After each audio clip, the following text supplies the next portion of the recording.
এক ভাই কমেন্ট করেছেন, আসসালামু আলাইকুম ভাইজান, আমি আপনার সাথে বিয়ে নিয়ে কিছু কথা বলতে চাই। এখন কি কোর্টে যেয়ে বিয়ে করা যাবে বা কি কি ডকুমেন্টস লাগবে? সো ভাইয়া, আপনি যখন মালয়েশিয়ার মেয়েকে বিয়ে করবেন তখন আপনাকে কোর্ট ম্যারেজই করতে হবে কাইন্ড অফ।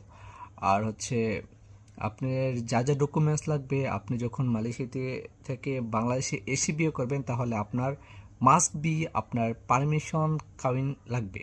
আপনার ওয়াইফকে আপনি বলবেন যে আপনার পারমিশন নিয়ে বাংলাদেশে আসার জন্য। তা না হলে আপনাকে জরিমানা দিবে, ডেন্ডা খেতে হবে, কোর্ট কাছারি করতে হবে।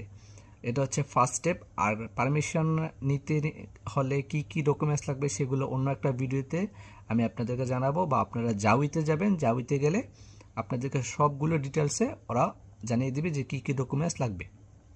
আর আপনি কোর্টে বিয়ে করতে পারবেন, সমস্যা হবে না। কি কি ডকুমেন্টস লাগবে সেগুলো আমি আপনাদেরকে জানিয়ে দিব পরবর্তী ভিডিওতে। সালামু আলাইকুম।